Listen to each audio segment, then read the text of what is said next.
All right. Good evening, everyone. And how's it going? Brandon, you're. Oh, never mind. You're not froze up. I thought your video was frozen up. I'm like, this is how we're starting the evening. Disregard whatever I just said. All right. So, as you can see from the title of the video, we have Tom Martz because this morning I reminded myself, I looked at the date and went, oh my God, it's the first Tuesday of the month. It's Tom Martz Tuesday. And then he sent out a text message, which somehow slipped through the cracks. And then I said, hey, Tom, are you able to join us tonight? And then somebody's like, hence why I posted what I just texted out. And then I replied, yep, I'm retarded. So with that being said, let's get the recording started and we shall proceed with the Liberty Talk.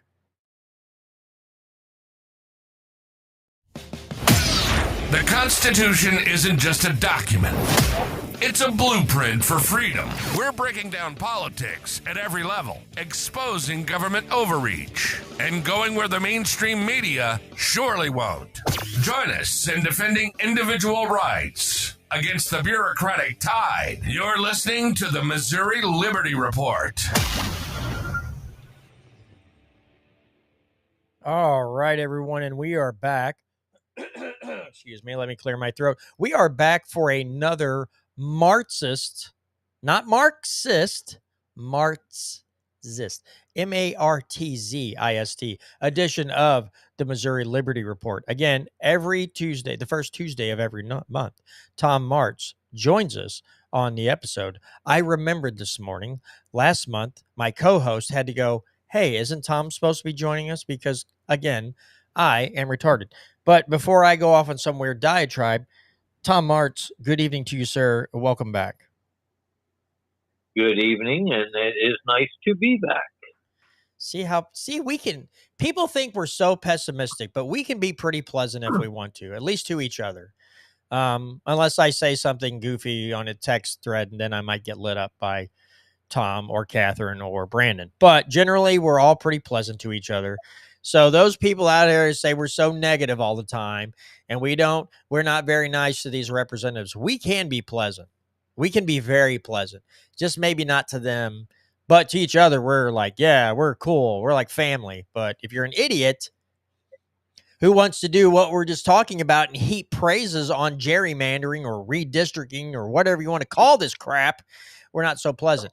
And let me just tick off all the so-called conservatives out there. I see that Bill Eigel is out there, I'm going to use a funny word, trumpeting this whole thing and saying this is how awesome this is.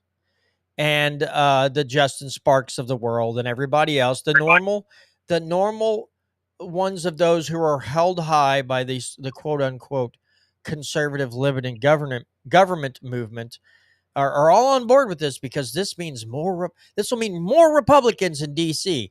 Yeah, because all those Republicans that we have right now, they're doing such a good job of not doing ignorant things that let's add some more Republicans in there with their horrible ideas. If they're not a Ron Paul, Thomas Massey Republican, you're not getting much different than what you're getting now if you send more Missouri Republicans to Washington, D.C. And that's my 2 cents. Now, I will say, this has been one hectic weekend, and I really wanted to sit down and look at this a little better, and I did not get to. So I am not so educated on this topic. So Brandon and Tom is going to have to help me and maybe some of the rest of you out there in this whole redistricting thing. To me, it's just Republicans doing big government things and then a bunch of other people who vote for them clapping like retarded seals. But Brandon, we'll go with you first. Give us your thoughts. Tom, will go to you, and then we'll just run through this whole thing. Well, I'll save the constitutionality of it for Tom for sure. There you go. He seems to know a lot more. What I'll do is I'll share my screen over here. Oh, well, maybe I won't unless I can figure it out. Never mind. But oh, here it is. I'm going to share my screen, which is the one on the left for those watching on video is the current Missouri U.S. House district breakdown, and the one on the right is the old one. And it should be noted that on the left, District 5, which is on the western side by Kansas City, is usually held by a Democrat. The one on the District number 1 on the right side is St. Louis, and that's usually held by a Democrat.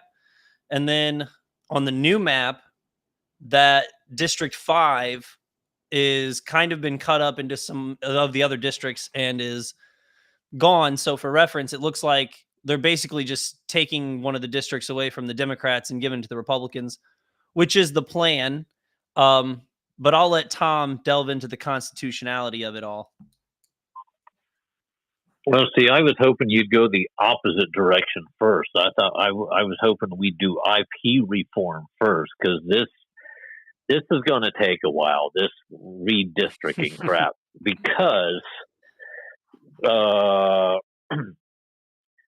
Brandon, is that the map, the one that you have up on the screen? Is that the map that that it doesn't look like the one that Kehoe had trumped out? I mean, had twittered out. That was recommended, I guess, by Trump. Oh, I got this one from a news place. I'll have to try to figure out where I got that from. Hold on. Okay, well, this one looks a whole lot better than the one that Kehoe posted on his Twitter page, that I'm assuming based on his response that it was somehow recommended to him that this would be the Make America Great Again districts of Missouri.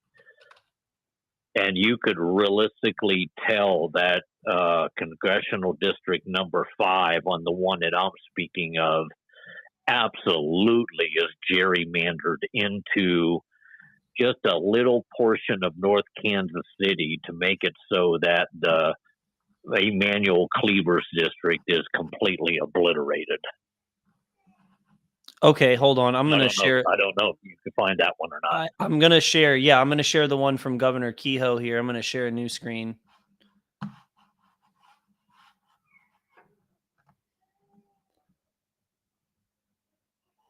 Okay. But while Can you you're see doing that? let me read.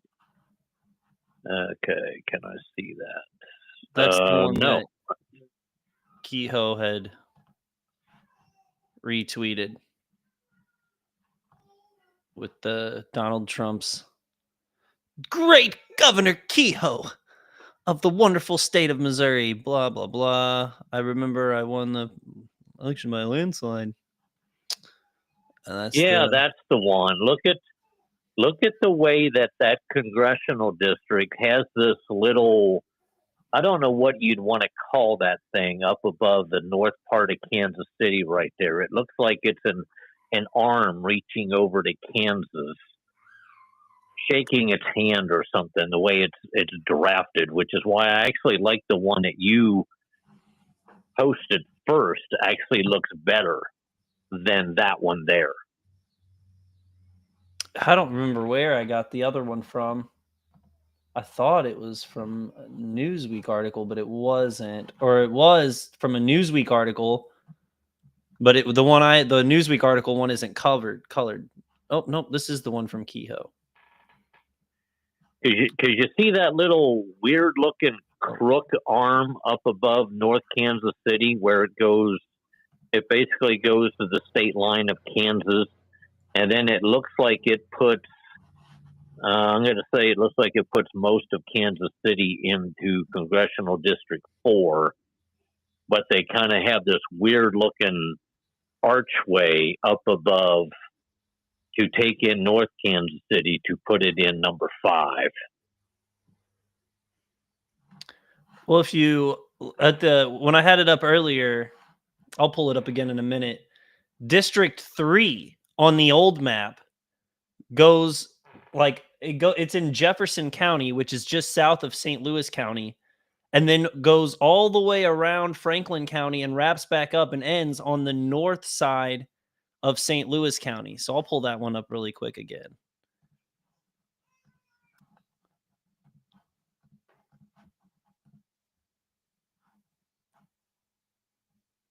Sorry, I'm making John switch between screens so much right now. He's probably losing his mind.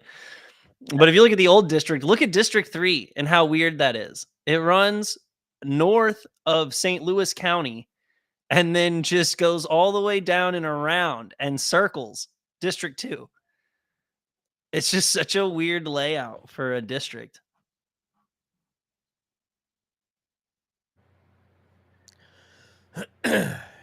It's I listen this, and then what the one that Kehoe had, I could definitely see what Tom was talking about. They had that little bit of an arm that reached over and just above Kansas City, and it's like, listen, guys, this crap. Okay, here we go. Let me pull this one back up. Wait a minute. In Congressional District 3, if you look at the west side of that district, I want to know whose chin, whose nose, and whose forehead that is supposed to be. Of the new one here or the old one they had? No, the one that was just on the screen. The one that you found wherever you don't know where it was that you found it. Look at the west side of it. It looks like a face silhouette. Okay. No, not that one. I know. I'm pulling it back up. Kehoe. Yeah, I get what you're saying. District 3 over here definitely looks like someone's chin for sure. You got a chin, you got a nose, and you got a flat forehead. It almost looks like he's wearing a like a coon skin hat or something. Like it could be like Meriwether Lewis or William Clark cut out. Do you see it, John? David? Yes, I just want to know who. Maybe that's supposed to be Abraham Lincoln. Maybe the bottom of District 5 is supposed to be his beard. Well, who knows? Well, I mean, they have all those Lincoln days here in Missouri, so the Republicans love Abraham Lincoln. Let's not go. Don't go there, John. I don't know. This redistricting thing is just, and here's another topic too, where Democrats are all up in arms about it, but it's like, you guys do the same thing. You do the same thing in your heavily Democrat states. You'll do the same thing. California, Illinois, all these states do the same thing. That's what drives me the most batty about this whole thing. It's like, wait a minute. You all are guilty of this crap too. I don't know what you're all butthurt about. And I mean, yeah, because there's a possibility of you losing seats, but both parties are. This is what they both do. If they see a chance to get more people into Congress that are from their party, they're all in. I love how they act like suddenly you're gonna destroy democracy if you let these Republicans in. Like, well, again, not supposed to live in a democracy, so that argument holds no water with me, holds no weight. But yeah, that's what I'm sick of hearing. I'm sick of like the Gavin Newsoms and the other schmucks, fat bastard Pritzker. He's all up in arms about him. Like, dude, you do the same thing. Yeah, Illinois is some of the most gerrymandered districts around. Yes. So yeah, what I think is interesting is that even with Kehoe's map or the other map that whichever map is the one they actually ended up going with, you're only cutting out one district. So I mean, if it's a political loser, then I don't know why you would want to break the Constitution to try to push through for one U.S. House district. I mean, I don't know. Again, you're starting a big tit for tat thing allegedly with Democrats. They both try to do it and get away with it as much as they can. I Yeah. don't know why Democrats are making a big deal about it now, but So, Tom, take us through the constitutional part of this whole redistricting maneuver that Kehoe is going to do. This big government Republican thing. Again, Republicans love to call the Democrats the party of big government, but man, if the people at the national level of the Republican Party say jump, you best say how high. And they're all again clapping emphatically about this whole redistricting thing in Missouri. So take us through the constitutional side of this topic, if you would. Okay, you'll find this in Article 3, Section 45, and I'm going to make the case that this was put into the Constitution back in the early 1940s, which was the last constitutional convention that we had.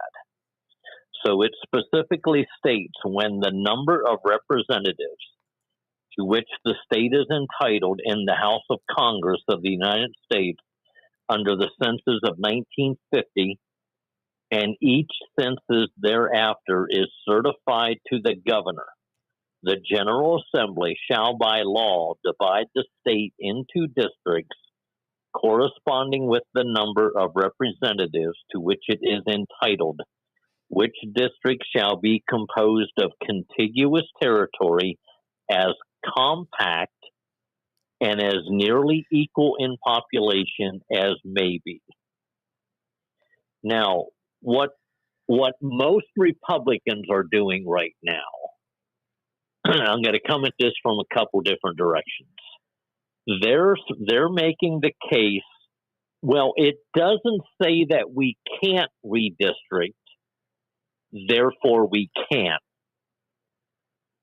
And anytime somebody has pointed it out to me, I said, yeah, but Article 3, Section 21 and Article 3, Section 23 specifically says that you can't change the title. It also specifically says that you can't divert from the original topic, but yet you guys seem to do it all the time. So that argument fails on its face for me. It literally says in the Constitution you can't, but you do it.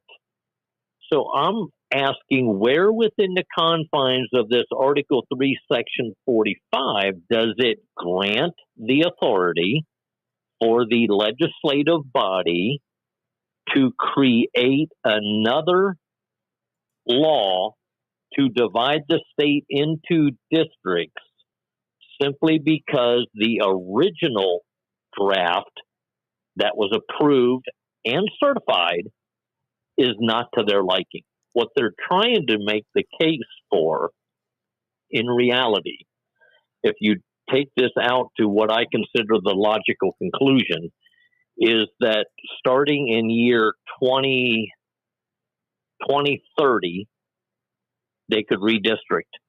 Well, then in 2031, they could redistrict again. Then in 2032, they could redistrict. In 2033, they could redistrict. In 2034, they can redistrict. They're setting up the parameters that literally nothing prevents them from redistricting every single year of the 10-year time frame of the census that they're using to create these congressional districts. right. And to another along those same lines to that point, they're giving themselves extra power because it doesn't say they're allowed to redistrict every year or whenever they feel like. It mandates specifically that when there is a new census return certified by the governor, certified to the governor, then they shall redistrict. Then they shall by law redistrict. But it doesn't say that they're allowed to redistrict whenever they want. They are inferring that, and it's not there. Like, it's not constitutional. They're inferring that because of a court opinion and I forget exactly which opinion it is, but basically it says the court opinion was that if it's not codified in the state constitution that it says that they can't do something, then they can do it. And I get so sick and tired of that argument, it's not even funny. That means if I'm on the interstate and I pass a speed limit sign that says 70 mile an hour, once I'm beyond that sign, it doesn't say that I can't go over that. Therefore, I should be able to do 110 mile an hour if I want. Then I have to slow down the next time I see a 70 mile an hour speed limit sign. And then once I'm past it, I can accelerate back up to 110. That's the same thought process that they're using when they tell me or they tell anyone else, well, it doesn't say that we can't, therefore we can. I'm sorry, that's the most unprincipled, unmoral excuse I have ever heard in my life. And if you're going to use that excuse, perhaps you should just turn in your house pin and go home to your district, because you do not deserve to sit within the halls of Jefferson City when you're making that excuse to redistrict what you already have districted under the authority of the census, which was certified to the governor, which, by the way, that governor was Parson. Shocker. It was not Kehoe. Yeah, well, wasn't it, how long ago? Yeah, when Parson was in power. Yes. There was a huge fight to get this redistricting done. I remember so that had been 2022, 2023. There was a big uproar in Jefferson City. And in fact, I think what happened was the Republicans got in a bunch of trouble because they gave more seats to the Democrats, and everybody was all up in arms about it. Like, what are you doing? You gave this back to the Democrats or did whatever. And I was like, what's going on? It was a huge, I say huge. It was a big controversy not 2 or 3 sessions ago. There was a big upheaval over that. And you had the likes of like Bob Onder, Senator Eigel, some of these others that were out there like throwing fits. But a bunch of the Republicans were like, yeah, it's cool. Just do it this way and get on with it. And we can go back to our normal, dumping on the Constitution or whatever and passing a bunch of crappy laws. Let's get this done and over with. But yeah, now that you bring that up, yes, I remember that during his. I said I can't remember if that was. There was a 7-1 map. Yes, and there was a 6-2 map. And if I'm not mistaken, Eigel was filibustering something to try to leverage the filibuster to get the 7-1 map. And Caleb Rowden, who headed up the Senate at the time, was not having any of it, so they went with the 6-2 map. Now you've got, it literally says in here that under the census of 1950 and each census thereafter is certified to the governor. The General Assembly shall divide the state into districts corresponding with the number of representatives to which it is entitled. So we are entitled to 8. The General Assembly has already redistricted those 8 assembly seats into districts. We have not had another census. So in reality, suck it up, deal with the 6-2 that you have, quit trying to manipulate the system, don't be a Democrat, just go on about your business, leave the 6-2 as is. In 2030, you will have another opportunity to redistrict, and you can make it 8-0 if you want. Matter of fact, they could have done that 2 years ago. Nothing was stopping them from doing it. Right. I want to, before we go any further, I noticed, I see a new name in the live chat tonight. I'm probably going to butcher your last name. Dustin Koffel is how I'm going to pronounce that. If I'm wrong, I apologize. But it's good to see you in the live chat because I don't recognize that name being in the live chat. He's the chair of the Missouri State Libertarian Party. Oh, okay. Well, cool, Dustin. Thanks for joining in, and thanks for all your comments. I do appreciate you seeing. I do appreciate. Oh my God, I do appreciate seeing you in the live chat and watching the show. So thank you, sir. If I could just talk tonight, like I said, guys, I apologize. You guys are going to have to do a whole lot of talking because I am brain fried. I just want to know, is there any precedent, like not that I can remember. So what makes this particularly, I guess, egregious in a way is that there is, I can't remember a time where states have redistricted their US House districts without a census, without a new census coming out. Because like you just said, they redistricted when the new census came out. And so is there have Democrats done this before? Like, is this like a new tactic that they're trying, or do other states not have like that clause in their constitution that limits them to only when a census is drawn? Like, I'm just curious. Sorry, go ahead. In California, within the confines of the state constitution of California, they actually created a redistricting commission that is made up of individuals. I think they're appointed by the governor. So what they're trying to do is they're trying to put something on the ballot, and I'm not exactly sure they're trying to amend the state constitution. It appears like they're just trying to get the people to vote that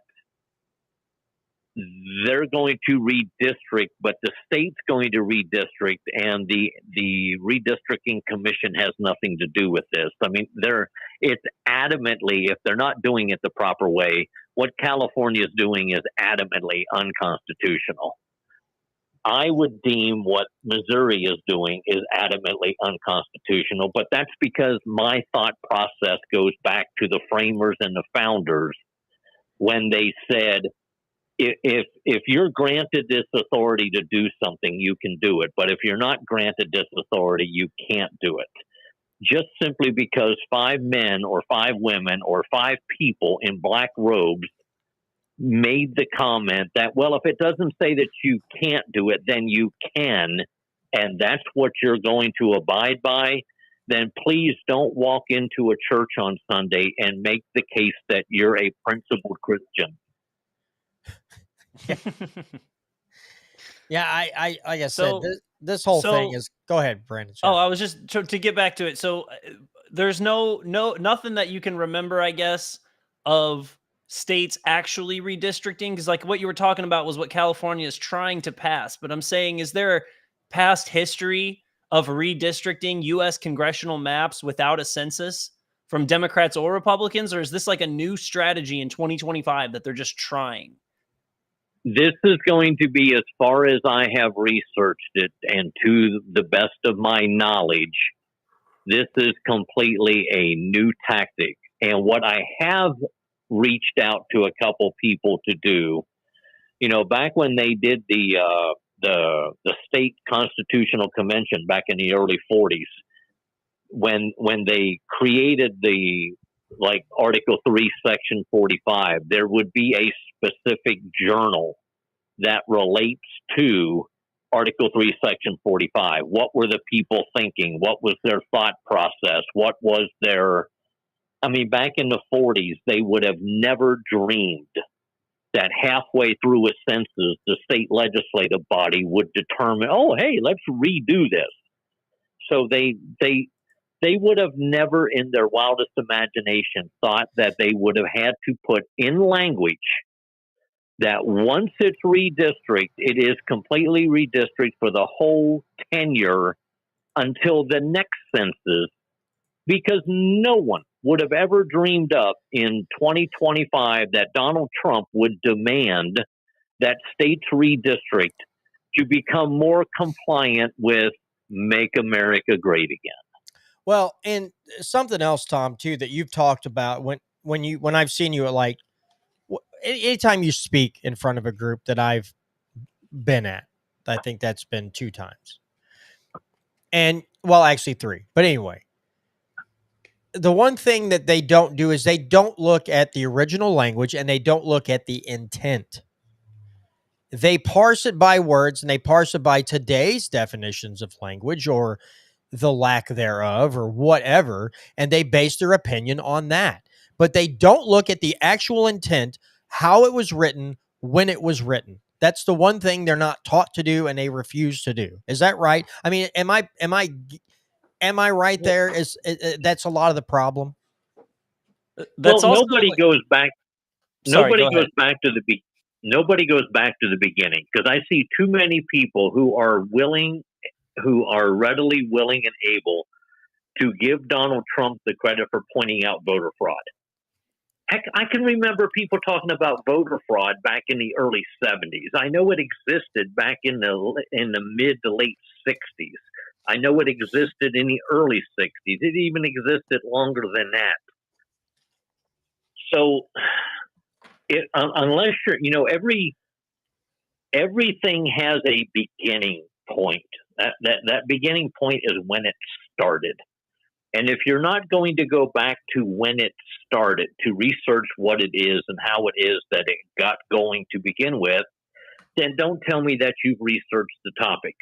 The only way we're going to know exactly what the meaning of Article 3, Section 45 is, legitimately, is to go back to those journals when the state constitution was amended back in the early 40s, and to also look at the thought processes of people back in that time frame.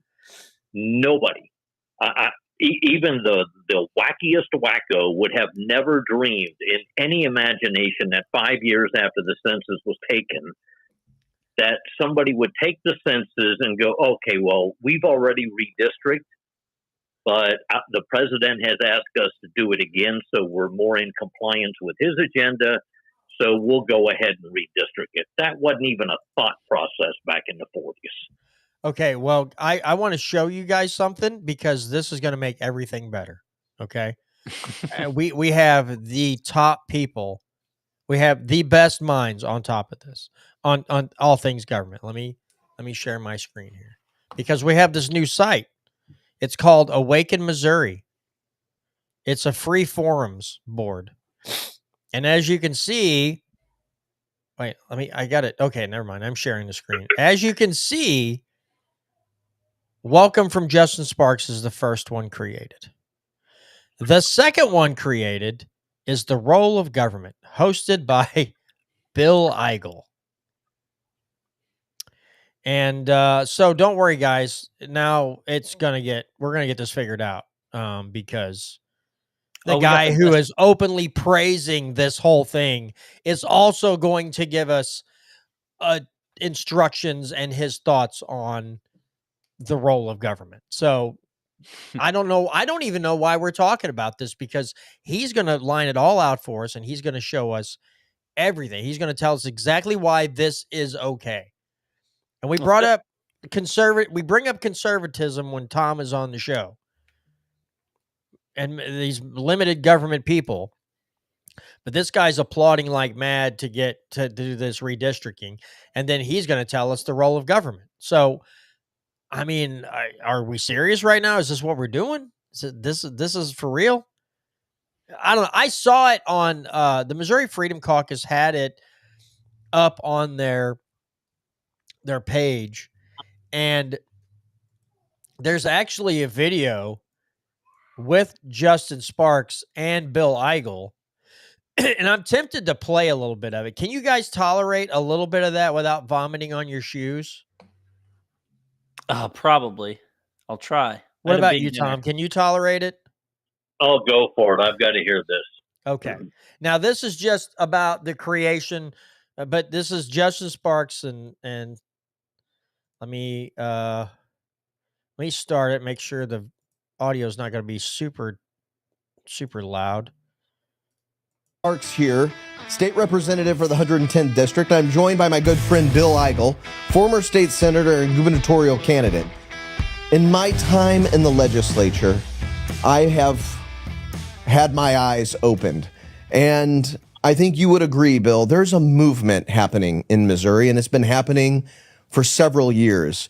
There's an awakening in our state, and so often I hear from constituents and people all across our great state about grassroots movement, conservative policy and ideas that they want to see in our state capitol. But for so often, those things don't happen. Those bills don't get passed. And there's a lot of frustration. There's a lot of anger. And there's a lot of folks that are very motivated around our state to see politicians do what they promise they're going to do during campaign season. Mm-hmm. And so you and I are here today because we've had these discussions for a very long time, and we have a plan. We have a plan to unite the grassroots conservatives in our state. What do you think about that? Well, I think that, first of all, I don't know that it could come at a better time. I mean, I feel like the two of us here are kind of like, this is like a troublemaker podcast that we've kind of started here. Maybe we can brand that somehow, right? But I don't think it could become this effort to really unite all the different parts and pieces of the grassroots could come at a better time, because right now, I would make the case that there's more people getting involved in the political discussion than we've ever seen in our state history, our country history. And the reason that more people are getting involved is because government at all levels is doing so many things wrong.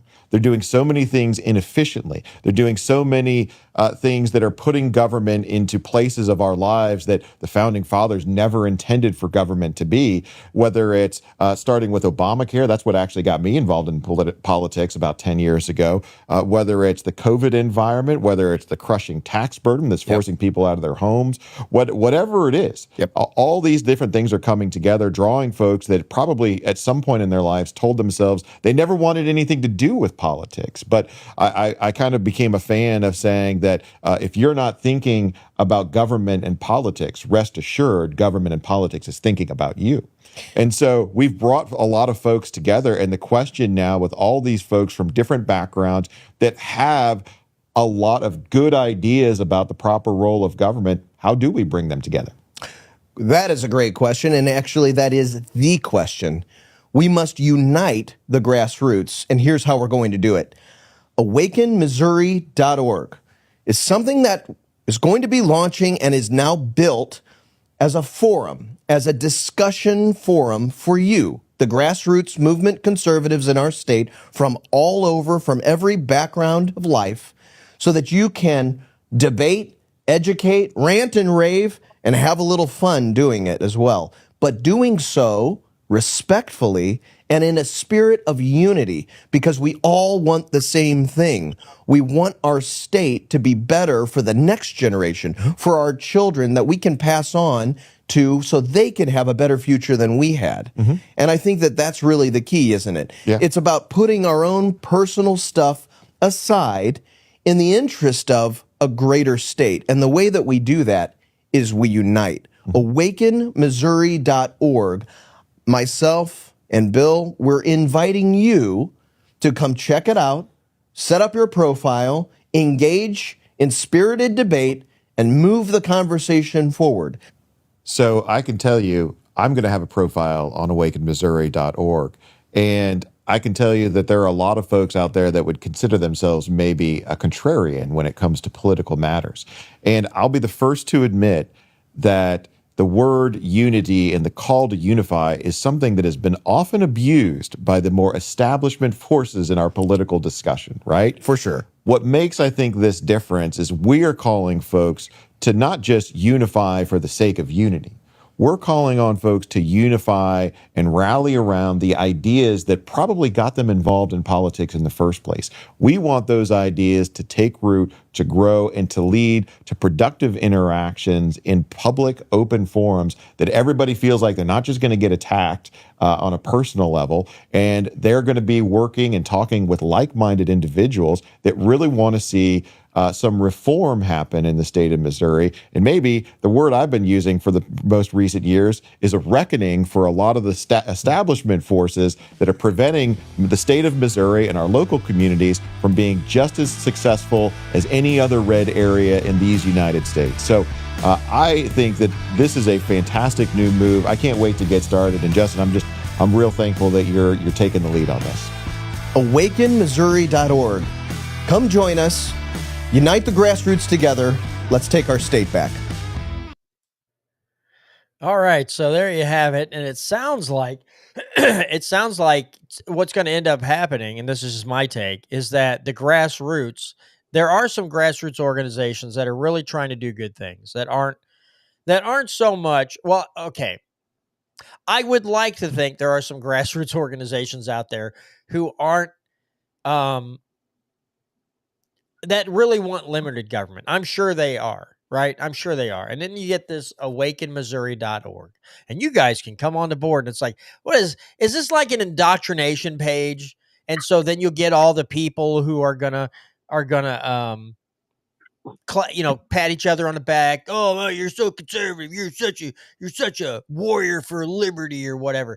I just feel like it's a way to infiltrate people's minds and get them on board with, I don't know, redistricting and all these other things. And I don't have a problem with a forum where people can lay out their principles and disagree with people. At the end of the day, listen, I am not a web page builder, and this might be the very beginnings of a web page. But let me just, okay, I'm making fun of them. Maybe I shouldn't. But if I go to a page that looks like this, and I get it's just a forum. If I go and I see this looks like something that was not designed by anybody with the most basic website concepts. Now, again, I shouldn't judge the website by that. But if I show up here and I'm like, what in the world is this? What is this? What am I looking at? But then if I click on general discussion, again, we have Welcome from Justin Sparks. Then we have The Role of Government by Bill Eigel. Then we have Make Missouri Healthy Again by Holly Jones. And what else we got? Oh, Kehoe to call special session on mid-decade redistricting. I love how they called it mid-decade redistrict. Oh, my God. You know what I'm trying to say. Uninsured drivers, property taxes in Missouri. That should be at the top. But anyway, again, I'm going to poke a little fun because I can't take this seriously. And yeah, so they're kind of not wrong. I've seen more people get interested in grassroots. I've seen more people want to regardless of whatever, there seems to be more people getting involved. But when you have the Justin Sparks of Missouri and the Bill Eigels of Missouri that are trying to get out there in front and lead this charge, then I lose faith, because Sparks, what did Sparks do? Mr. Limited Government got budgetary funds set aside for a child care center for St. Louis County police employees. That's not small government. That's not limited government. Eigel, and they're all on board with this redistricting. Not small government, not limited government. Go read The Role of Government that Bill Eigel had and see if in there it's got, we need to fund St. Louis County. We need to be funding county police officers' child care in his, because he's got that role of government. No, it is funny. I've seen like small town library catalog websites look better than that one. I mean, it's weird that they would roll it out with just such a weird. It's like you're scrolling through files on your own computer on a Windows 99 or like Windows XP or something. Well, and let me share the screen, because this is people just in here stating their piece. So, and then this one, the first one is whoever the Awaken Missouri admin is. Welcome to the Role of Government thread hosted by Honorable Bill Eigel. Bill is a former state senator, Missouri gubernatorial candidate, and current candidate for county executive in St. Charles County. Bill has led the grassroots conservative wing of the Republican Party, battling establishment forces throughout his career, with noted conservative victories as a Missouri state senator.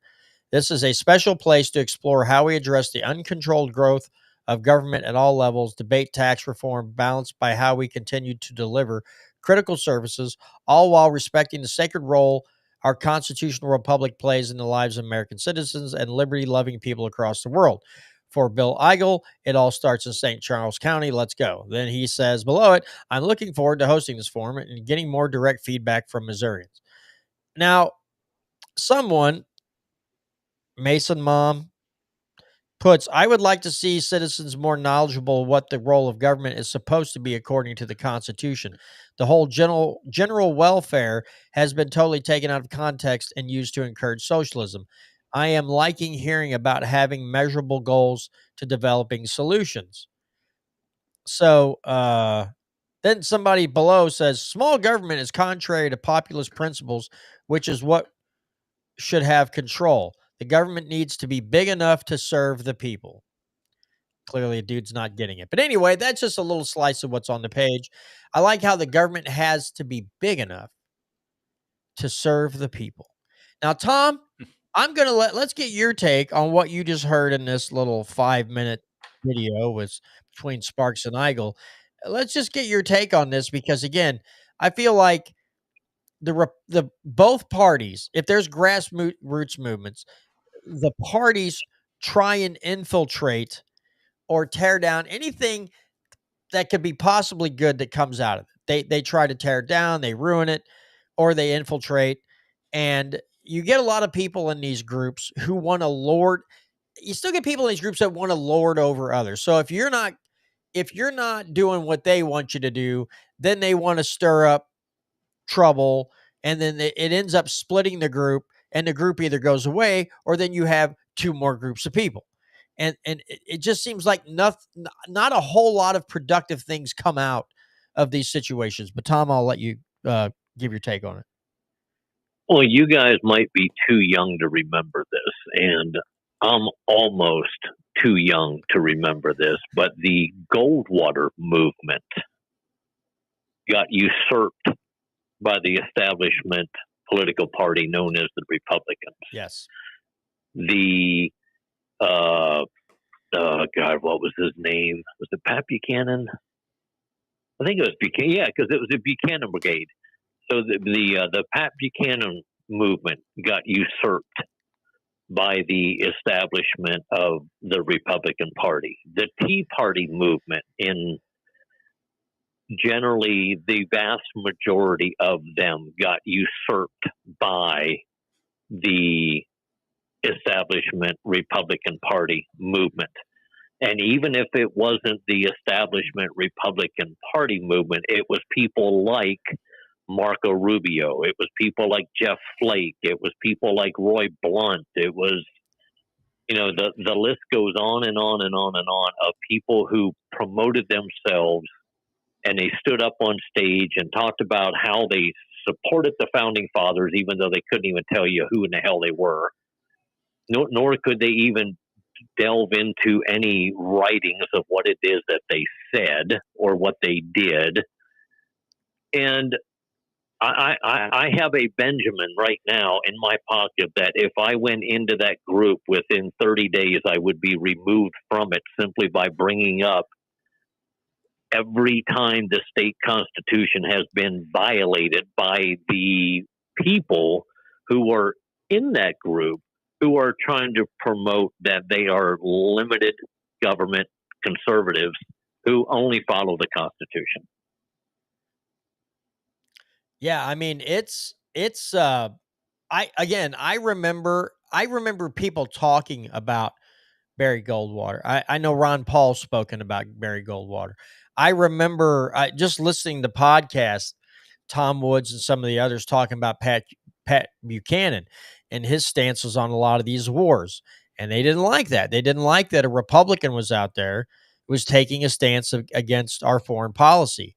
And again, I hearken back to the St. Louis Tea Party admitting in the newspaper, telling a newspaper that they were going to go that year, which was probably it had to have been 2012, somewhere around there, that they were going to go to the voting poll, hold their nose, and pull the lever for Roy Blunt, but then they were going to hold him accountable. And it's like, you've had years to hold him accountable, and now you're going to do it. And that just made no sense to me whatsoever. It's one of the dumbest things that you could have quoted to a newspaper. If you have a usable brain and you see that, you should go, well, he's been in office for years. Why are you suddenly going to hold him accountable? So I was blown away by that. And but there were a lot of St. Louis Tea Party members thinking the same way. And I'm like, well, here's your downfall, because you're still putting faith in this guy to do anything that resembles something constitutional or liberty loving. The guy was voted multiple times as being one of the most crooked members of Congress. But I'm going to pull the lever for him, and I'm going to hold my nose, and then I'm going to hold him accountable. You ain't going to do squat. The man finally just retired from government, and he never lost a campaign. So the Tea Party movement in St. Louis was not, going to do anything to make sure Roy Blunt didn't get reelected if he didn't do what he was supposed to do for his next term. So that was just like, all right, y'all, I can't take y'all seriously. It was just terrible. Yeah. I do. Again, I'm not knowledgeable on Barry Goldwater, but again, I've heard Ron Paul and some others referencing that time frame, and then the kind of the hijacking in that time frame by so-called conservatives. Well, see, Ron Paul's a classic example too, because if you think about it, go back in the annals of history and think about the term isolationist. When did that become prevalent? It became prevalent when Ron Paul's popularity started to go up. Yep. What is an isolationist? Well, according to the establishment Republicans, an isolationist is anyone who deems that provide for the common defense part of the Constitution needs to be abided by. Yep. So they created the term isolationist, just like they create the term conspiracy theorist. I mean, one of the best people I liked in Congress goes clear back to the 90s. The gentleman's name was James Traficant. He was a Democrat from Ohio. And when C-SPAN was doing I think they had like 5-minute speeches after the assembly or the Congress decided to adjourn for the evening. He would get up there, he would rant and rave, and he had this weird looking haircut, and his hair would stand up on its end, and it looked like the dude had just basically visited a fifth of whiskey while he was serving daily in that thing. But he would always end his speeches, and he would point out the areas where government was corrupt, where it was gone awry. He's probably one of the last few limited government Democrats, but he would always make the case that beam me up, Scotty. There's no intelligent life here in Washington, D.C. And eventually, I remember he got to be interviewed. He was on Hannity. He was on Limbaugh. He was on Rusty Humphreys. He was on Michael Savage. He was on all these different programs, and I forget which one of them told him, dude, you better have your back protected because they're going to come after you and they're going to throw your butt in prison for something. And it wasn't but about maybe 2 to 3 years thereafter, they went after him for something to deal with taxes. And of course, the government's never wrong. So they ended up throwing him in prison. So he lost his congressional seat. But if you ever want to get a really good laugh, and at the behest of somebody who in reality today would be a staunch Republican of the conservative nature, it's James Traficant, and he was at the time considered a liberal Democrat. He was a Ron Paul type.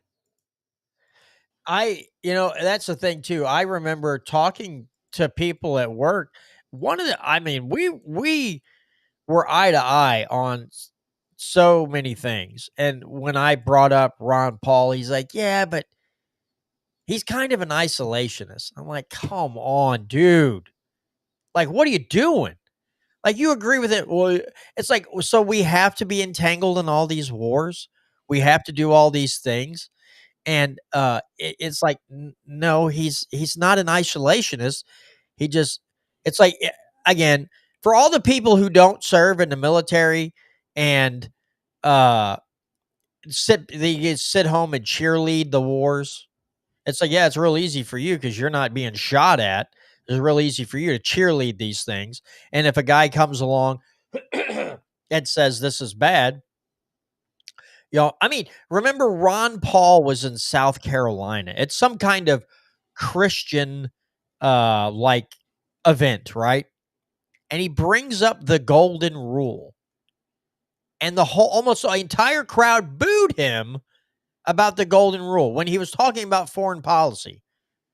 That was the state of the conservatives and the Republicans in 2008 and 2012 when you get booed for bringing up the golden rule. And these same people, these same voters and same people running this party are still, I'm sure some of them are still there, some of the people of their ilk. And yeah, if you would say, well, we should probably treat others how we would want to be treated, they're like, oh, what are you a Putin sympathizer? Do you love Assad? Like, no, I just want people to leave me alone and let me do my thing. That's it, bro. And I don't want to like use people in a meat grinder war. Can you just calm down? So anyway, yeah, just my thoughts. It's sad that the Pat Buchanans and the Goldwaters and the Ron Pauls of the world got again. It's so sad that Ron Paul's campaign committee, because he was being silenced so much in the media, had to rent a blimp that said Google Ron Paul and flew it all over the United States because they would literally not put his name on the screen. It would just go 1, 3, 4, 5. So they had to rent a blimp. And those same Republicans are still in power and are going to tell me that they're limited government people. Give me a freaking break. It's terrible. Well, I think what's funny is the Freedom Caucus in Missouri and like Eigel and Sparks in particular, they have not pushed for anything as far as limited government or like reducing spending in Missouri. Like whenever they were celebrating their wins when we watched that video back before. And like they do things like name highways, regulate Delta and hemp, they grow Desi. That's where Sparks was getting his funding for that daycare center, was from Desi, if I'm not mistaken. Right? Maybe not, but I thought that's where he was getting the budget for that daycare was from Desi. And so I just doesn't make any like our Freedom Caucus does not do any, like they talk a good game. Like I could understand why libertarians think the Freedom Caucus would be on their side because they talk about limited government, they talk about reducing spending, but they never actually introduce any legislation that has any meaningful reduction in our state budget. They never do anything to like actually limit government's power. And all they do is add regulation as far as I know. And so I don't know. I just don't trust the Freedom Caucus in Missouri at all. And what's funny is that really is the best we have in Jeff City outside of like, you've got Mike Moon and Bryant Wolfen, but outside of those two, the best we have is the Freedom Caucus. And they don't do any of the things that they talk about. Like you said, you're basically splitting hairs between a Democrat and a Republican in Missouri at the state house level. They accomplish the same amount of limiting government and reducing spending, 6-1. Also, I do, like you guys were talking about, I hate the term isolationist because a government should be isolationist. A government should focus on its people. Now, the people within within the United States don't necessarily need to be isolationist. You know, we need private companies and private businesses trading internationally to help the consumer. I mean, it's just better business. But the government should be isolationist. That like the term of like a politician's like, oh, he's an isolationist. That's ideal, right? Like I thought, Yeah. but I want to give another shout out here. There's another new name in the live chat, Feisty Q Girl. Good to see you in the live chat as well. I don't recognize you being in our live chat before either. So thanks for joining along and commenting in the live chat. Tom, anything you'd like to add? Guys, we could go on forever. We have to talk about IP reform, of course. But Tom, anything you want to add to that conversation before we move on? No, I'm just not a huge fan of the thought process that halfway through a census that we need to redistrict. I don't believe that our legislative body has the authority to redistrict after half a decade goes by. I mean, they made their bed; they got to lay in it until the next census. Because if they're going to redistrict, then basically they're taking the thought process of Article 3, Section 45, just like they do with the rest of the Constitution.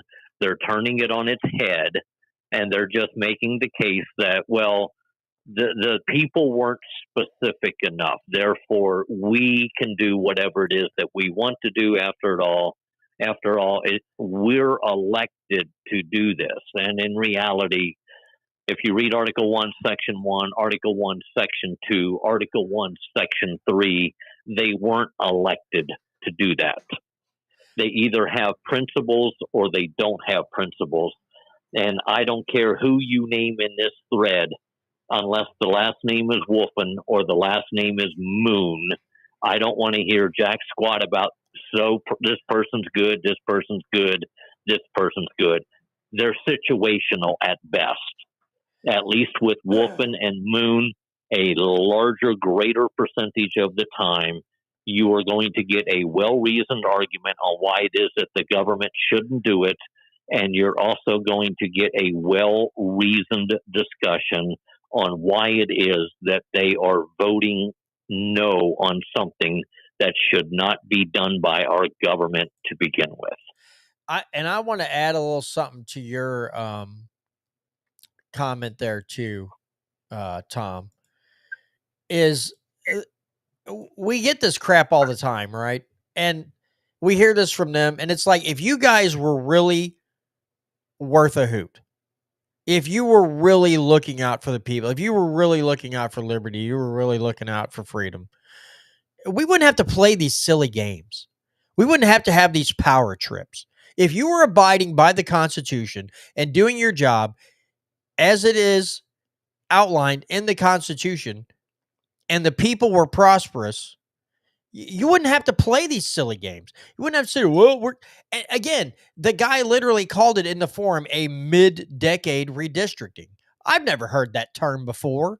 Did you just pull that one out of your keister? So it's like, I don't care. You guys you can't play by the rules. You can't govern as you're told to do, as you swear an oath to do.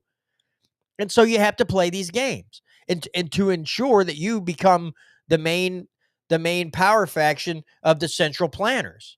But if you would just govern as you are supposed to, then it wouldn't be such a big deal. And we wouldn't have to play these stupid patty cake games where a bunch of Republicans and a bunch of Democrats get into a boo-hoo contest of who could cry the loudest.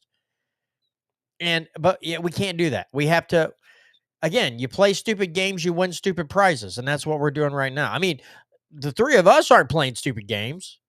We just want liberty. We just want people to follow our elected officials to follow the Constitution, and we'd like the populace to be more educated on the Constitution. We'd like the school districts to be decentralized, so maybe we could teach the kids more about small government and the Constitution, but, it's a lot of battles there. All right, let's roll into, because another thing, and now, folks, I'm going to sit here. There's times I'm going to sound like I've been involved in looking at state politics for a long time. I have not. It's been about the last 3 to 4 years. Okay. That's the extent of my time, like really keeping up with state politics. This whole IP reform thing is enough to drive you to drink. because this is like, I feel IP reform has become the new abortion issue in Missouri. That they're going to bring it up every time something comes around, and we're gonna work on this. No, you're not. You're going to ruin it, or you're going to do something stupid, or you're going to do something that doesn't make it harder to change the Constitution, but just makes it more difficult to even bring something up on the ballot. I don't know. But you know what I'm saying? They're not going to do it the right way. They're going to do it the wrong way because the lobbyists and all these other people are going to be the ones that are writing this. But I'm sick and tired. Do I want IP reform? Do I want it to be harder to add things to the Constitution that don't belong there? Abso-freaking-lutely I do. I want that so bad. Do I trust those nitwits in Jefferson City to do it right?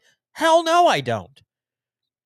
As my former trainer, I can't say it exactly as he said it because I'll get in trouble from on the radio. But as a former trainer in three-phase internal once told me, you could mess up an anvil with a marshmallow hammer, and that's what they do. They just go around destroying anvils with marshmallow hammers, or messing up bowling balls with toothpicks or whatever. But I'm sick of hearing about it because, again, I don't feel like they're going to do it the right way. They're going to screw the pooch on this somehow. But we need the voter threshold to go up, something like that. But I have a feeling they're going to do something totally different. Tom, we're going to start with you on this topic. Lay out your thoughts on IP reform. Well, I had a couple thought processes on IP reform. I figured out how should IP reform be done, and the first thing I did is I wrote counties, state representative districts, state senatorial districts, and congressional districts. Now, granted, when you want to change the U.S. Constitution, there's a specific amount of votes that you have to get in the House of Representatives. There's a specific amount of votes that you have to get in the U.S. Senate. And then there are a specific amount of votes that you have to get within the 50 states, and it requires 3/4 of the states to approve. So my first thought process was, if we did IP reform, there's 114 counties, then 3/4 of the 114 counties would have to approve of this constitutional amendment in order for it to be placed in the Constitution. But then I circled back around and went, okay, well, how could they challenge this, or what would be, one of the reasons why it is that they would say that you can't do it that way? To which my first thought process was population. And I know it doesn't say anything about population in the U.S. Constitution. It doesn't say anything about the population base in the counties of Missouri. I was just thinking outside the box. How can I torpedo my own ideas? And my first torpedo of the state, or the 114 counties, was that the population base of each county was completely different. I mean, you've got some counties that the population base is way up there. You got some counties that the population base is not even as big as the city of Springfield, for Pete's sake. Then I thought about the congressional districts. I'm not a huge fan of having 5 of 8. I think it needs to be a little bit more stricter, and the way that they've gerrymandered the districts, didn't like that either. So what would be in my opinion, what would be a fail-safe way to make sure that the people of Missouri, and the greater percentage of the people of Missouri, legitimately wanted this to be put in the Constitution? And in my opinion, that is to go with the 163 state representative districts, because they are pretty equal in population. So that got rid of that torpedo. And then it's, how do you do that? Is it 3/4 of the 163 state representative districts that have to pass it? Is it 2/3? Is it 50% plus 1?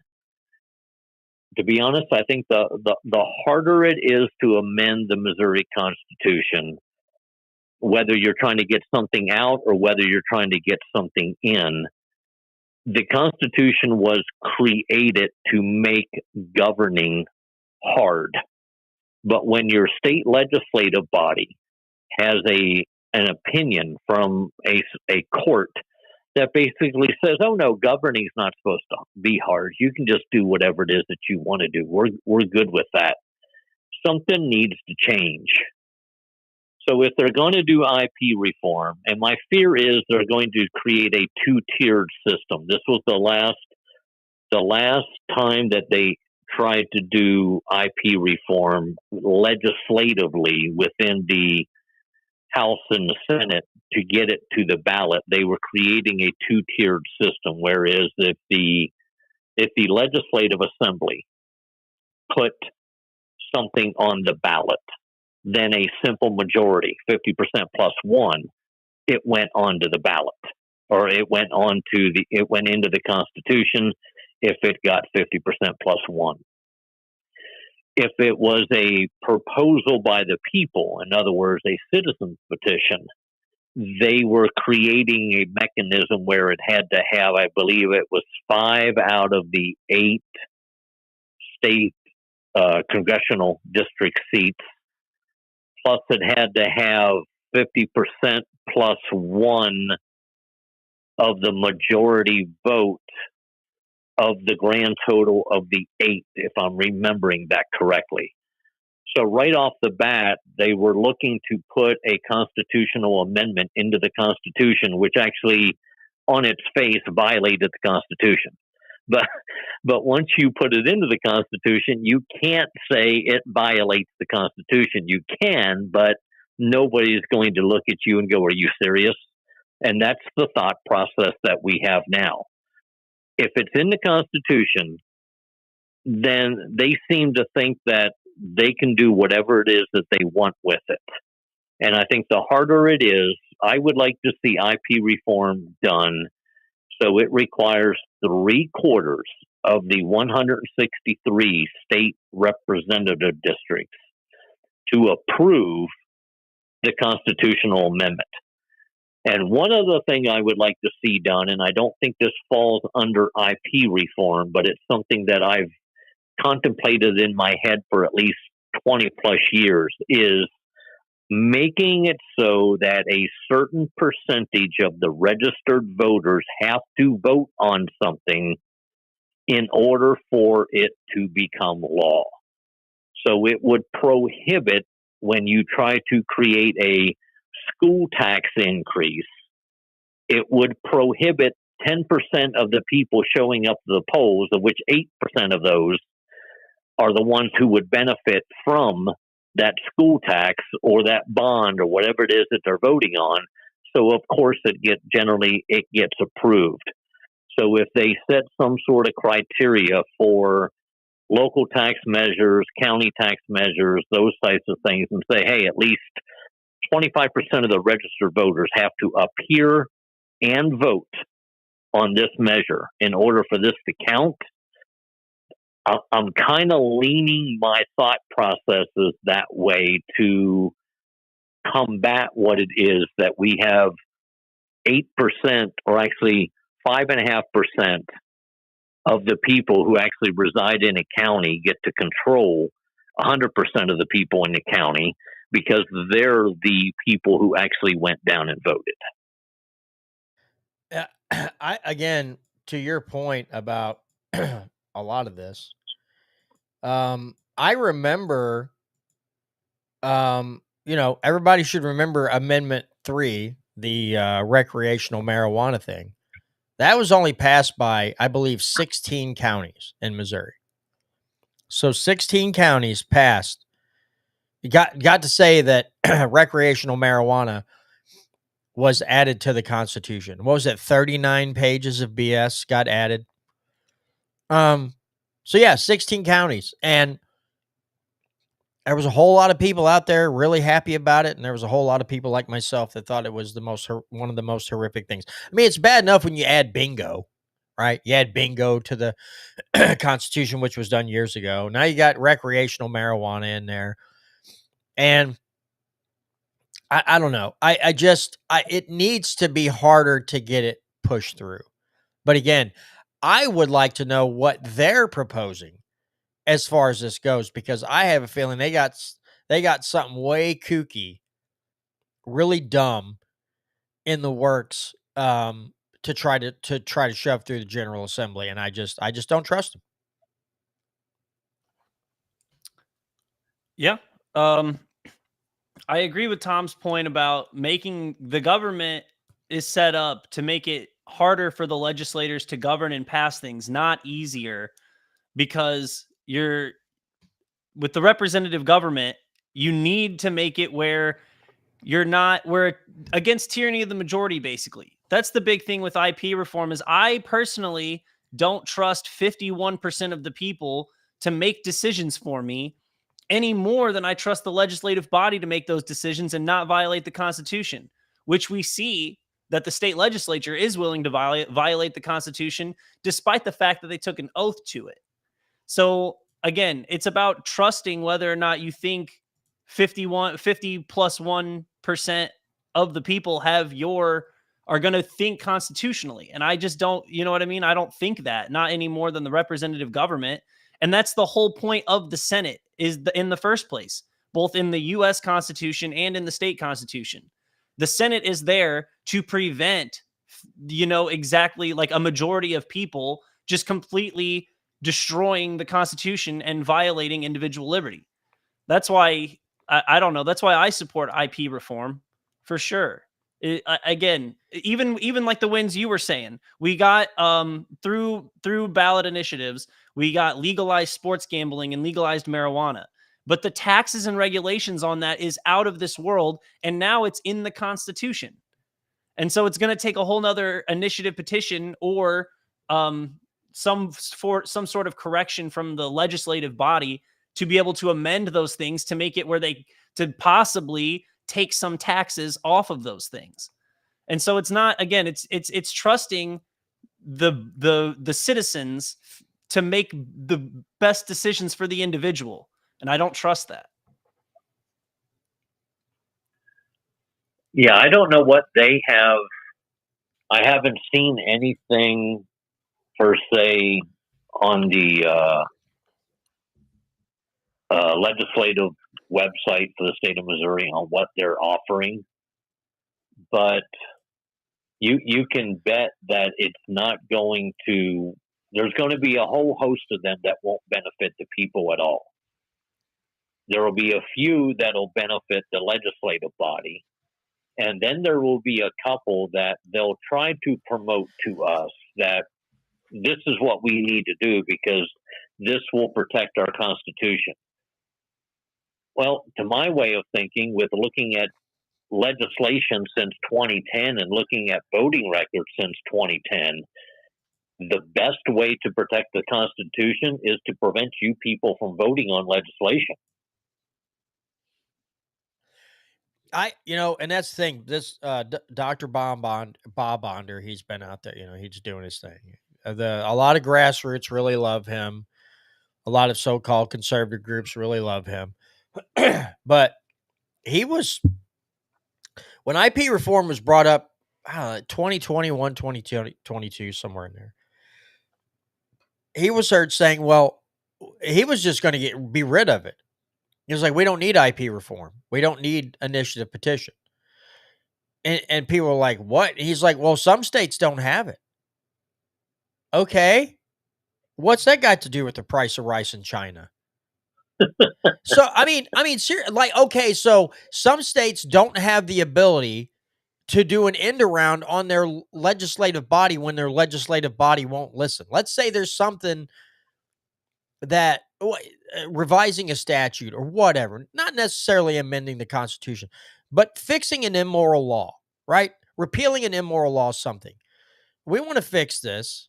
Let's say maybe there's an initiative petition to no longer participate in that. Oh my God. Now I'm going to blank on the term. But it's the civil asset forfeiture, but it's the federal's version of it. They called it shared something. And let's say somebody put something on the ballot and said, "Hey, we want to get rid of this equitable sharing or whatever. We don't want Missouri to participate in that anymore." And if it's up to Dr. Bob Onder, he'd be like, "Look, you guys, if we want to do that, we'll do that ourselves. You shut your mouth and don't try to run an end around the legislative body." And I don't know, some of these, again, so-called conservative people sure do seem to get antsy when people start discussing the fact that they're unhappy with those people, and they'll bring forth something to put on the ballot. And also, Tom's brought up this point many times before. So one of my wife's aunts, brought up something about how the sick pay was pulled from that, the minimum wage increase and the sick pay. The sick pay got pulled. And she stated, "Well, that was unconstitutional." And I said, "Well, if the Secretary of State was doing their job and they were looking at these as unconstitutional and they shouldn't be on the ballot, I don't know how that works, but that should have been on him. And it's fine to say that was unconstitutional and shouldn't be a law, but we have an awful lot of those same people who said, yeah, we need to get rid of the sick pay, who will work day in and day out to pass unconstitutional legislation." So you're not, you might be right in that argument, but if you want me, to suddenly go, "Well, these people are great now because they pulled," no, I still don't think you're great, because you ignore the Constitution 99% of the time. This time you might have been right, but 99% of the time you're wrong. So this doesn't make you some awesome political body, legislative body, because you did this one thing. You still suck at your job. Most of you, not all of you, but most of you suck at your job. So I don't know, when a lot of these people start talking about something like that, the whole thing, it gets so convoluted, and the waters get so muddied. Listen, if you tried to wade through the lies of these people, it'd be like swimming through a pool of piranhas. You'll just get eaten alive. And those would be as your skeleton sinking to the bottom of the body of water. And people are like, "What was he trying to do?" He's like, "He was just trying to wade through this BS pool. He didn't know there were turd-eating piranhas in there ready to strip him to the bone." But I don't know. I just don't have any faith that this IP reform, a lot of those people are going to want to do it in the right way, and the people are probably going to get screwed. But they've had their opportunities, and then a bunch of infighting starts. I think the last time something in the Senate happened, and I believe it was Cindy O. Laughingstock got upset and yanked it on either the last day or the second to last day of the session. And but yeah, it's just a lot of infighting amongst Republicans on how IP reform should be done. So as far as that legislative body goes, most of those people in the House and Senate, I don't have a lot of faith in. I have no faith in them. I mean, they have shown themselves to me that it's almost like they're afraid to open up the Constitution and look at it and see what it says. The fact that they're trying to make the case, well, it doesn't say that we can't, therefore that we can.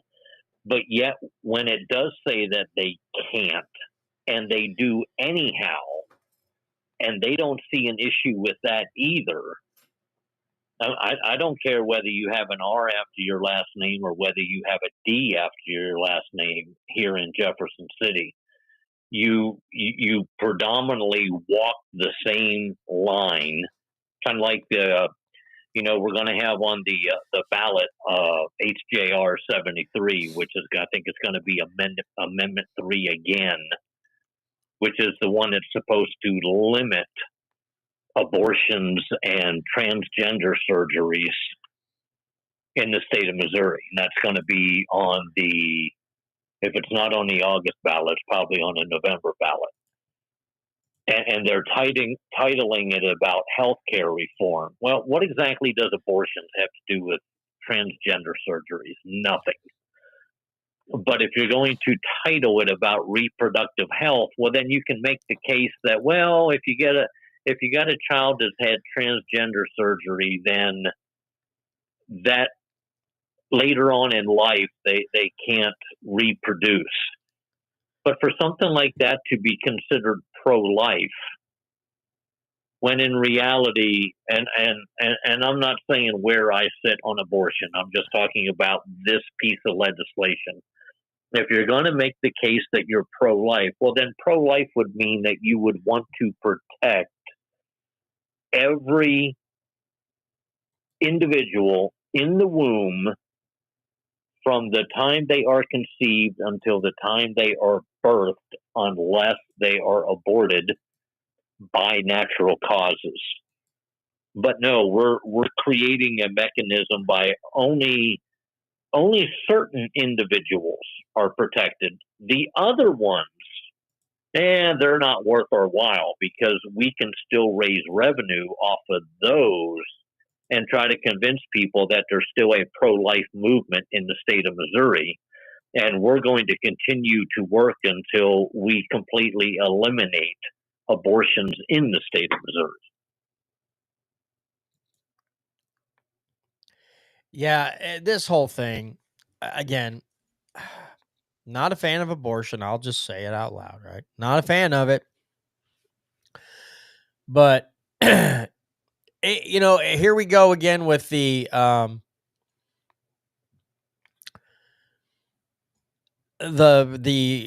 right wing hot topics, right? Abortion and transgender surgeries and all that, and the most of the constituents that are in that frame of mind, that realm, are going to be all on board with it, because it's two things they feel very strongly about.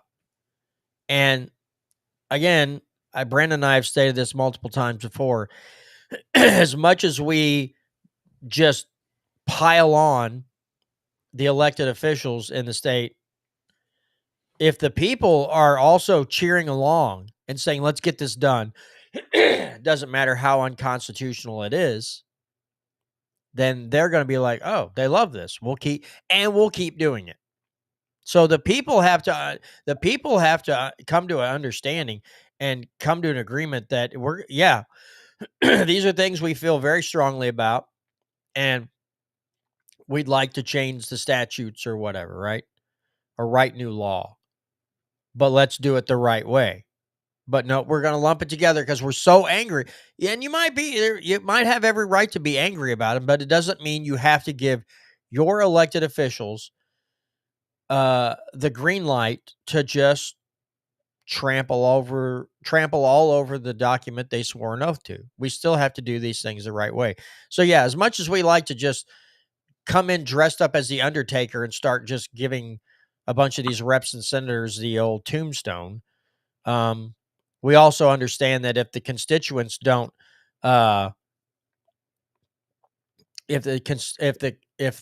constituents don't educate themselves and they give a pass to legislators to do these things because they're so upset by them, this is still how we are in the place that we are now. And a lot of folks have to look in the mirror. I've had to do it multiple times in the last 15 years or so, that I've had to look in the mirror and take a real hard look at myself and go, yeah, you were dead wrong on that, dude. And it's time to wise up and get your head straight. And, I had Senator Eigel on my show a couple times talking about stuff, interviewing him. I thought he was really great. And then talking to Tom and a few other people, and me taking a step back, looking at everything again, and went, okay, would he be a better governor than Kehoe and some of the others? Yeah, more than likely. But because of the way he was acting towards the end of before he termed out or whatever, I just couldn't support him anymore. The way he voted on a school bill, I thought, no, this isn't the guy that I thought I was going to be voting for. And this isn't the guy I told myself that he was, because I had shut myself off from reality a little bit, and I had to have a come to Jesus meeting with myself, which those are really unpleasant because then you're talking to yourself, and if and someone's standing around, they're like, that guy has a mental problem. He's either carrying on a conversation with himself or he has an invisible friend, and we need to get him some professional help. So, um, yeah, I just this IP reform thing's gonna. I don't think it's gonna get fixed anytime soon. I think this just to me it feels like an issue they can drag on and on and on and keep people fighting about and not get it resolved and get people all up in arms. And then by the time they do fix it, it's gonna be really, really bad. And I hope I'm wrong on that, but I call me a pessimist, but I just don't have a lot of faith. One thing I think that gets missed about the IP, about initiative petitions in the first place, is that it's not usually like a bunch of people fed up with something the government's doing, so they rally around and get the petitions. It's almost always large industries paying people to get these signatures. And so they'll bombard you at like a grocery store and be like, can I get this signature? And some of them will tell you, like, I get paid per signature. So if you sign it, you're helping me get paid. So people will just sign it. And it's not usually just a collection of fed up individuals. It's large entities. That's why it's things like sports gambling that was pushed by the casinos and the apps, and like there was and the professional sports leagues that make money with their deals with like our FanDuel pick'em before the game or whatever. And then the same thing with Amendment 3 and marijuana. It was, I mean, obviously there's huge industries of growers and distributors and manufacturers who wanted that bill to get pushed through. And if it made it easier for them to get licenses and harder for other people to get licenses, so be it. Like then that's just more of a win for them, which I'm sure in certain ways, and there's like tons of different hoops you got to jump through to start a grow facility or a dispensary. And so again, it trusting the initiative petition process to be like some citizen led thing is kind of naive too, because you need tons and tons of money to get that many signatures in a certain period of time and then you're also going to, like you said, you have to have very specific language in your legislation that's got to go to the secretary of who is it that approves the language for the ballots? The Secretary of State. Yes. Yeah, so then it's got to go to the Secretary of State's office and get approved that way too. And so it's not usually just a bunch of like people who got together. It's large entities who are pushing their agendas through the initiative petition process. Now, I can't remember the year. It may have been 08, it may have been 06, it may have been 10 that Ron Calzone was trying to change the language in the state constitution as it dealt with eminent domain. And I was one of the signature gatherers during that effort. And I tell you what, you literally do need to be a multinational corporation with millions and millions of dollars, because it seemed like that we had an easy time, like in the 7th Congressional District. It seemed like we had an easy time in the 8th Congressional District, and this was during those districts at that time. But it was incredibly difficult to reach the goal of how many signatures you had to get in each congressional district in order to achieve ballot access. And it got to the point where I think even Ron at the end ended up creating a mechanism by which he paid people to gather signatures on the petition, and we still didn't get it on to the ballot. So for people to think it's easy, it's not. For people to think it's easy just shows that they are very uneducated about the time constraints and the requirements of how it is that you can get enough signatures to get on the ballot. Because I know when I was helping Ron that year to do that, man, it was incredibly difficult to get the amount of signatures and the amount of time that was required in order to submit them to the SOS. in order to get them approved, in order to get the language on the ballot to change the Constitution. It is not easy at all. Yeah, I remember, I don't remember how many years ago, a woman out of Leslie, Missouri, or Leesburg, Missouri, was getting an IP reform together about elimination of personal property tax. And God, this has been easy 12, 13, 14 years ago. But she got so close. The one thing that is most problematic for especially like these smaller grassroots organizations or whatever trying to get this done is people that sign them. So let's say they're in Leesburg, Missouri, and somebody's got the the petition to sign. They'll sign it.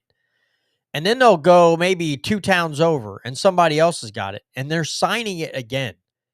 It's like, no, only sign it one time because they're going to go through the signatures and all the multiples are going to get knocked out. And if you thought you had the enough signatures to get there, then you drop below the threshold and you've literally ruined the whole thing. And that was something that she went through is people were signing it multiple times. It's like, no, you only sign it one time. I don't care if you're 5 towns away. I don't care if you're across the state. You can't sign it more than one time. And so stuff like that happening can create very large headaches. Now, again, if you have the funds to just get together and get people out to volunteer to collect signatures and you know, great. But yeah, if you're just doing it and there's no money involved to get unless I don't know how you get that many people like fired up to get out and get the signatures required to get that IP on the actual ballot for the people to vote on it. It's not an easy process, but again, the Secretary of States are allowing so the language for the ballot initiatives when it gets on the ballot, the language can be very confusing. They need to me at times the language needs to be cleared up because you don't know. You might think you're supposed to vote yes on it, or you're supposed to vote no on it. You're actually supposed to vote yes on it. So the ballot language is also very confusing on these things, and I don't think they do a very good job of cleaning that up either. And it leads to a lot of because most people don't take the time to go through and read up on every ballot initiative that's going to be on the ballot in their area. So you got confused constituents or confused voters out there don't know exactly they're for it or against it, but they don't know which one to check because the ballot language is so damn confusing. So there's just a ton of problems in this process. Yeah, I think that's actually happened once where you had to, if you wanted it to be defeated, you had to vote yes instead of no, which is counterproductive to the way most people think. And I want to say that was Jason.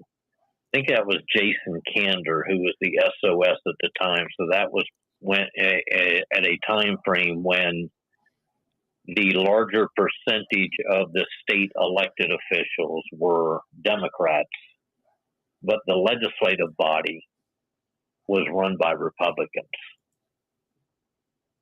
And he did. The language was intentionally done to make it so that you had to vote the opposite way of the way that you thought you should have voted in order to defeat it or to pass it. And that was trying to get people to understand that was freaking miserable. Yeah, and the same thing, not just for IP initiative or any ballot initiatives or anything like that, but like school bond issues. Would you support, Harvard? Well, shall the Missouri, like Gasconade R2 school district. But if you're not an educated voter and you think, oh, it's for the schools, and supposedly my state rep told someone else in a meeting that the next time they wanted to propose a school bond on the ballot to get with him and he would help them with the language so that more people would vote yes on it. And I thought, well, I wish somebody intelligent would run against you, and then you get ousted from your position. You're not supposed to be going around and telling people from the school board or whatever how to rewrite language, I don't know, and pull on people's heartstrings to get them to vote yes on a school bond. They either want it or they don't.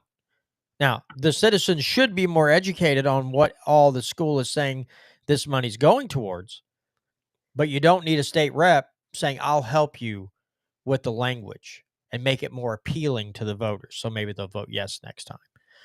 That's also really chapped my behind when I heard that. And if I had heard it earlier, now I would have lost more than likely, but I would have ran to Jefferson City and put my name in the hat and said, yes, I'm going to run for state rep in my district against Mr. Sasshole, and we'll go from there. But I didn't, because it was too late by the time I heard about it. Yeah, I had me so fired up that I was ready to run against him, and just to go to the meet and greets and say, that's what that dude does. What do you think? After this meeting, you guys should go over there and give him a tongue lashing for being so stupid, and just stir the pot. But I didn't do it anyway. I'm getting off topic again. I apologize.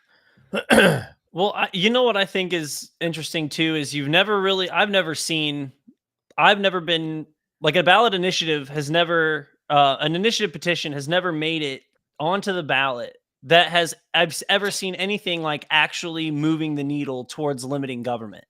It's only been in the opposite direction. Like, I've never seen an initiative petition that, like, we're going to limit government spending with an initiative petition. We're going to limit the government's power with an initiative petition.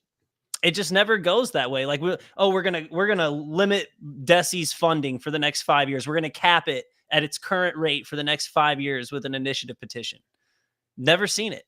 I've never even had one. I've never even signed one. I know Tom was mentioning one that he was working on, but I've never seen one that actually works for like actually reforming government in a meaningful way. And so again, I'm not super supportive of the process to begin with. So, Well, I mean, again, if you bring something forward to eliminate a tax, great, and you just you're like, and it's not going on the Constitution per se. It's saying this tax is being eliminated, and you're like, okay, I can get behind that. What are we doing? Sign me up. But yes, if I see something like, well, let's add this to the Constitution. No. Now, if they were saying we're going to remove bingo and recreational marijuana from the Constitution, and the recreational marijuana will still be legal, it just won't be in a state constitution. Cool. There's no way that's going to pass, but I'll sign my name on the ballot initiative. I'll sign it. And I don't know. The legislative body could have easily done that simply by taking the cannabis plant and marijuana off of the Schedule 1 state drug list and moved it down further or removed it completely. But in reality, that's not what they wanted to do. No matter how many of them try to make the case that, oh yeah, I'm actually in favor of decriminalization of the cannabis plant. No, you're not. You had every opportunity to do it, and you didn't. What was I think the gentleman's name was Greg Tlapik. He used to be in some position in the Missouri Libertarian Party. I believe. Yeah, he was the head of the LP for a long time. He was running for state rep, state senator, something. And because I watched the like, it wasn't a debate, but it was just like some kind of like city hall. They got asked questions and then they could answer. And somebody asked about legalization of marijuana, and he said, well, I think personally that the state reps should have the spine to do this themselves. But if they don't, then I'm wholeheartedly in support. Now, he didn't say anything about putting in the Constitution, just saying I wholeheartedly support, like a ballot initiative for legalization. But he said, unfortunately, most of our lawmakers don't have the spine to do it themselves, so the people have to take charge and do it for them. And I was like, okay, I'm with you there, buddy. Because and Tom, you're exactly right. You could hear some of them. Oh yeah, I'm for that, but they never made a move toward, never brought it up, never got serious about it. Um, and again, it was like that. That improved stand your ground law or something piece of legislation they were trying to get through a few years ago, where instead of you having to inject self-defense into your defense, if you got put on trial, it's like somebody's trying to break in your house, you shot them and they wanted to, instead of you having to inject self-defense into it, the state had to say this is murder. They had to prove it was murder instead of self-defense. And prosecuting attorney groups and everybody and their brother was like, no, no, no, no, no, we can't do this. We can't do this. And then Plocker told somebody from the Missouri Freedom Initiative that bill will never see the light of day.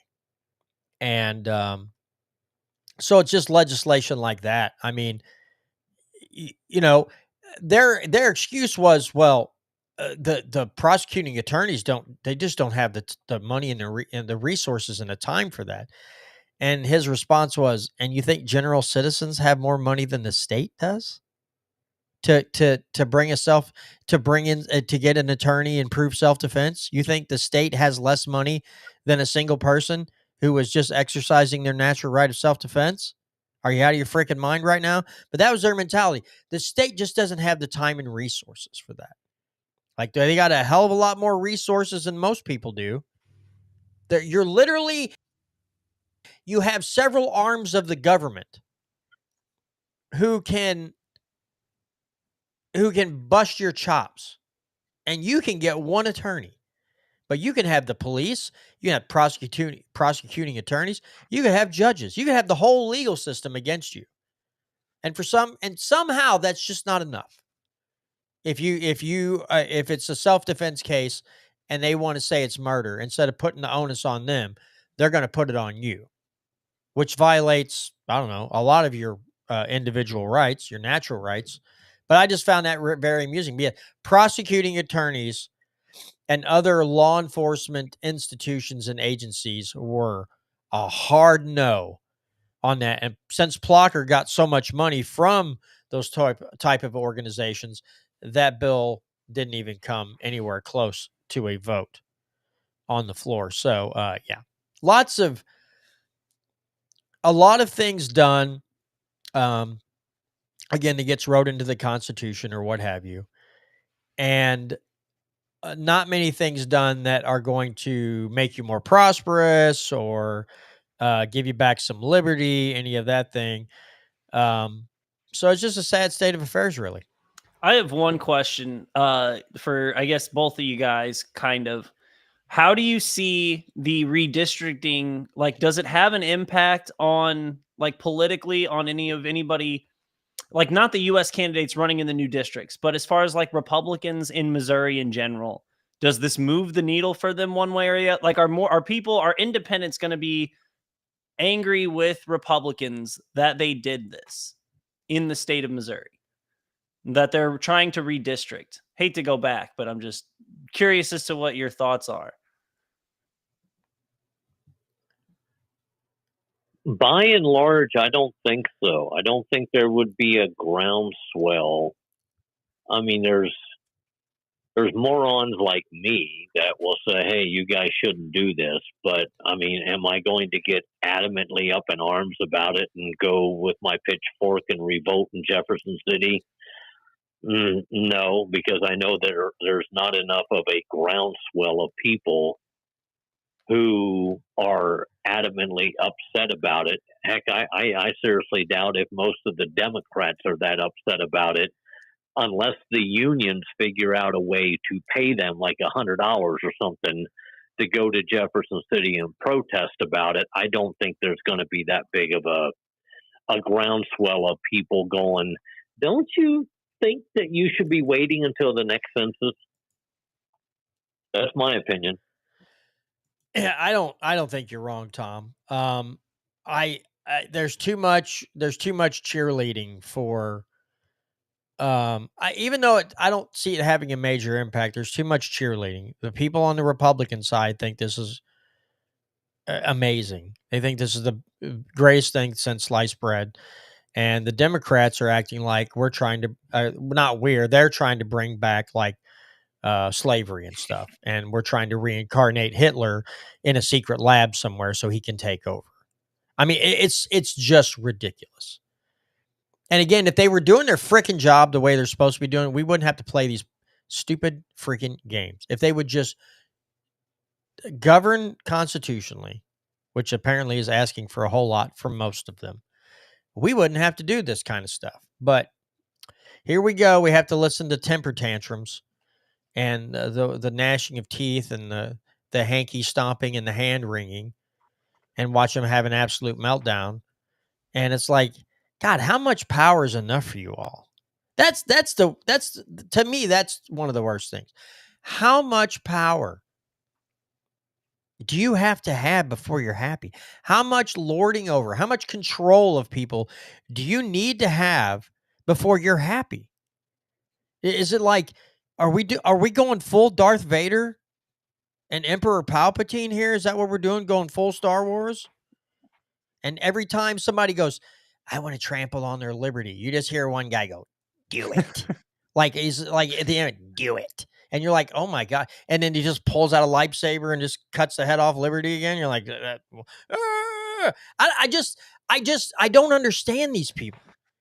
Like they just, I do, but it's like, God Almighty, how much control of people do you have to have before you feel like your life's work's been accomplished or something? Like if they're on a mission to just make your life miserable. And it just blows my mind. It's also annoying that they couldn't fit all of the stupidity that they were going to do into one session. They had to have not one, but two special sessions just to continue that stupidity. Like they couldn't have got the funding for the stadiums done during session. They couldn't have got IP reform done during session. Like this idea to redistrict just now hit them. Like, oh, we should just redistrict now. We need another special session for it. I don't know. It just seems like they could have just got some of this done during session. Maybe if you didn't waste so much time on so much stupid stuff during session, you would just get the things done you wanted to get done, and you wouldn't have to continually draw these people back to Jefferson City. It's stupid. I want to know. I would like to know, because everybody's going to put this on Trump. I don't think this is Trump's idea. I think that someone high up in the Republican Party or several people in the Republican Party, and Trump's just the type of president to have to all the MAGA people that will scream, and a lot of Republicans in general. This is an idea that they can get behind, because now that Trump's in office, let's do this. But I want to know who's making these decisions. Who are the ones that are really coming up with this and pushing this?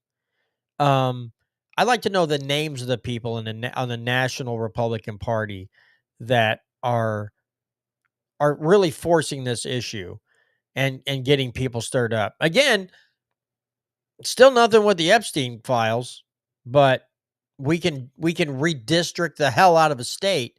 We can't know who the pedophile ring is, but if we don't get the state redistrict, then the Democrats will set all the forests on fire and push us in there, and we'll have giant ashy funeral pyres or something. I don't know. Where's the Epstein stuff? I don't care if it's 7-1 or 6-2. I want to know where all the evil pedophiles are at and who they are, so we can get out. Okay. Here's another ballot. Here's a ballot initiative that I want us to push for. Let's bring back tarring and feathering for just for any idiot politician that wants to do. Let's just bring back tarring and feathering. Can we bring that back? Can we do an IP reform and it puts it in the statutes that tar and feathering is legal? And so I don't know, if we're going to do something, let's do something that's fun. Yeah. Right? If we somehow find the list of people who are pedophiles and tarring and feathering is back in style, I mean, dude, that's like block parties. This is a huge party nationwide. People are going to be like, yeah, we're getting the pedophiles. Let's write the law where it's if your score on legiscore.us is below 30%, then you are officially legally a target. I think we should make that number 50%. If you can't at least hit 50%, well, that's all of them. Tar and all feather, of them, baby. You ain't gonna. I mean, not all of them. You know, we got Wolfen and Moon, but close to all of them. Yeah. I mean, well, I mean, you might have. Well, on the Senate side, you'll have some over. The House side would be, yeah. Oh my God, almost all of them would be. The tar gone. industry would be booming. But that's kind of the point. That you rid yourself of those people. I'm not saying you have to tar and feather them. I'm just saying if that was some kind of thing, like you have to score at least 50% constitutionality or you can no longer serve. I mean, you could literally go through, and there would be so many statewide elections for the House side. I mean, there'd be a lot for the Senate. The House side, it'd be like 90% of those people they'd be done. It would be an interesting experiment to run to see how many, even if you just crunch the numbers and said, all right, all these people didn't hit at least 50% constitutionality. And this is how many people would have to lose their seat and we'd have to have another election. It would be cool to see those numbers. And when when Legiscore gets done and we see it, we'll be able to crunch those numbers and say, if we were getting rid of people below 50% constitutionality, this is how many representatives and this is how many senators would no longer have a job. And we could all laugh at that. Tom, we've got about 5 minutes left. Your parting thoughts for the show tonight? Well, I know I've got like 2 weeks of Legiscore Senate bills that I need to put into the system to update the spreadsheet that you can view on legiscore.us. So that means that we only have, I think we have, I'm going to say 10 pieces of legislation, but I don't think that's accurate. We've got 10 rows left to do, which may be like 8 pieces of legislation. It just may be a perfected version and a truly version, and then we are done reviewing we're done reviewing every piece of legislation. And the way that the gentleman has the website done now, I'm quite certain that in the background, it's set up to tabulate the person's score based whether we accepted it or rejected it, the way he has it programmed in. So within like a couple hours of us finalizing the spreadsheet, we'll know exactly who finished where, what, when, why, what the point scores were. I know we're going to catch, I think it's in all sincerity, we're going to catch a lot of gruff from a couple of the pieces of legislation that we looked at, one of which we accepted that we kind of had a little discussion about, and it was one that I think it's your state rep actually introduced, and it was a bill discussing the sale of what's considered evasive species of plants that are being imported into the state of Missouri, which are sold by nurseries, which then the people buy, they plant, they get out of control, then they start completely taking over like Mark Twain National Forest. So our thought process was the state lands of Missouri is a function of government. So if there is things that you can determine are an invasive or evasive species that starts taking over, like kudzow down in Atlanta, Georgia. The Chinese gave Jimmy Carter kudzow as a mechanism to prevent erosion on some of the hillsides. Now they've got like half of the freaking State Department down in Georgia. They've got what's called a kudzow crew, where they're constantly out there chopping this stupid kudzow up because it grows so freaking fast and they can't get rid of it. Even the Roundup does not kill this stuff.